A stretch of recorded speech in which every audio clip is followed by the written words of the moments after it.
You can see the flange at the transfer case and how close. And if you look,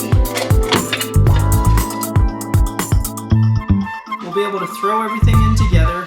Hey guys, and welcome back to Your Respect Garage. We're back to work on the Jetta Sport Wagon TDI 4Motion project. And currently what I am doing right now is trying to mock up the prop shaft to basically connect the front transmission to the rear differential. There's a prop shaft that's going to connect the two, but I'm running into a few issues.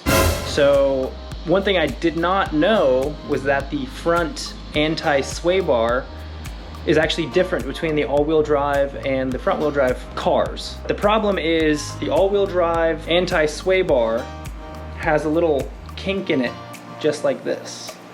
And the one that I have right now is just straight. And so the problem with that is the prop shaft, the front end of the prop shaft is not letting, I'm not able to put it on because of this front-wheel drive anti-sway bar. And so I'll give you guys a little preview as to what I'm doing. And right there, you can see the anti-sway bar. You can see the end of it right here. And that is what that is. And actually, if you look down there, you could see how I was trying to install the prop shaft. And the reason I want to do that is I want to install it, hook it up both to the front and the rear differentials, or the transfer case up here and the rear differential over there, in order to mark the holes where we're going to have to drill in order to secure those two little ears. But anyway, before we can even do that, we have to remove this anti-sway bar. And if you actually look, you can see, here's a good shot, you can see the flange at the transfer case and how close that prop shaft is. And if you look,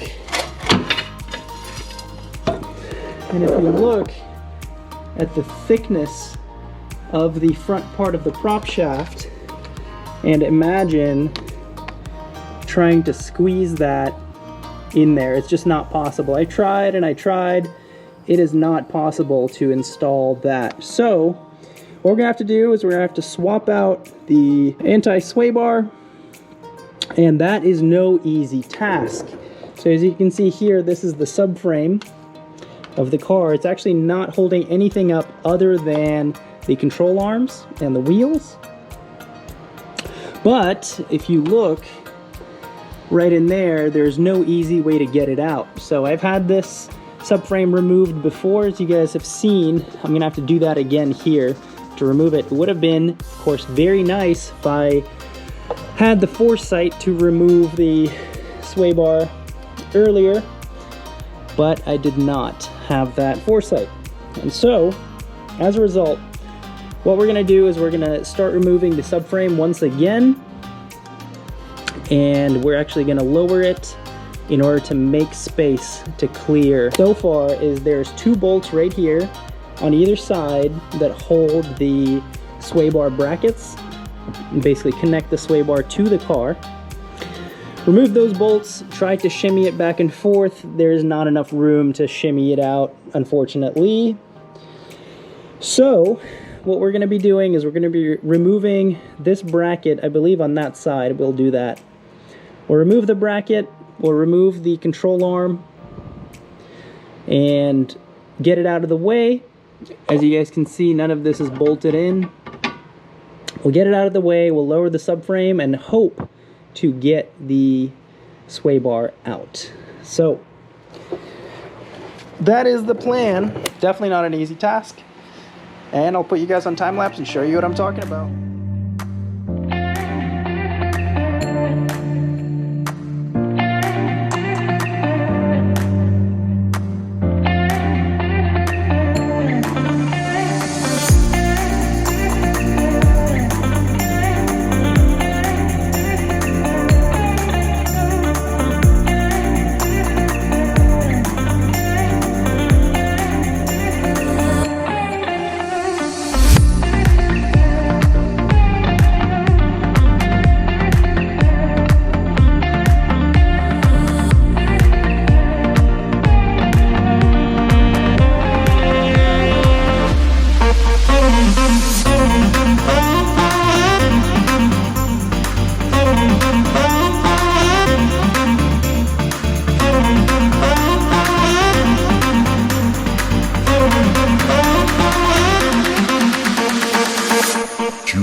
Hey guys, so we finally got it out. It was much more involved than I had planned. Essentially, the entire front subframe has to come out to do this, but we got it out. It wasn't pretty. I wish that I had thought of this beforehand, of course, but we do have it out. So check this out. This is the sway bar, and this is exactly how it lives in the car. So you can see just like that. The problem now, the transfer case lives right about here. And when you're trying to put on, if you can see it right there, if you're trying to put that on, there is basically no clearance. Essentially, this is way up high. And so the all-wheel drive front sway bars actually curve down here that allow room for the prop shaft to go in. So unfortunately we can't use this, not something that I had planned for, but no big deal. We actually found one locally, but today is a Saturday, so they are closed, but I will pick that up and swap it right in. We finally received the all-wheel drive stabilizer bar, anti-sway bar, whatever you want to call it. This is our original, and this is the new one. And if you take a look, this is the best angle here. Do you see that dip? That dip is precisely for the prop shaft, whereas this one doesn't have it. And so that is exactly the issue that we were running into. The anti-sway bar was not allowing us to bolt up, but now that we can, we're gonna go ahead and throw it into the car. As you guys can see, the mounting points are exactly the same, the width is the same, and actually the all-wheel drive one is about a mil and a half thicker, I measured, than the original. So maybe a little bit of a performance upgrade for, you know, for free essentially. And so now we're gonna take this and we're gonna throw it up under there. And actually, what this is going to allow us to do, now that we have it, we'll be able to throw everything in together and actually button up the entire front end of the car, put in the axle, even throw on the wheels if we wanted to. We're basically done with the front of the car, and we can proceed to move on with the final step, which is the prop shaft. Let's get to it. I'm going to throw on the time lapse. We'll turn on the music.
Well guys, we have a pretty big issue.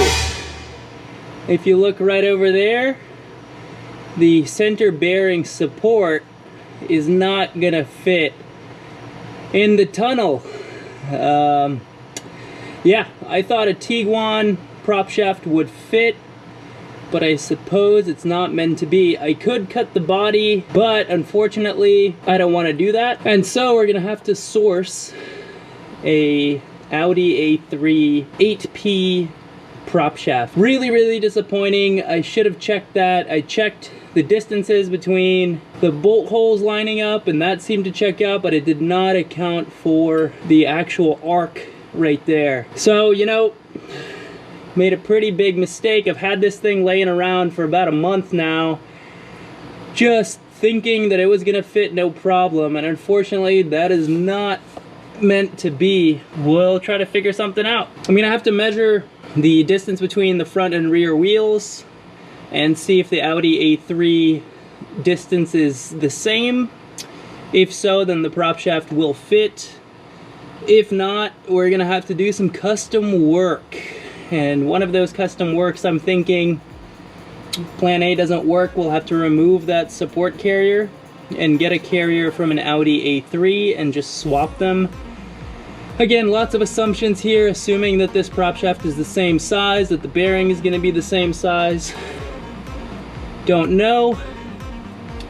Yeah, pretty disappointing. I thought I was gonna be able to plop this guy in, take some measurements, and be on our way, but it was not meant to be today. So let's figure something out. I want to thank you guys so much for watching. We're nearing the completion of this project. It's been a long and hard journey, lots of different parts and stuff, and maybe I'm speaking a little bit too soon myself, but it seems like the end is near. So I want to thank all of you guys that have commented supporting messages, that have watched the videos, that have liked the stuff.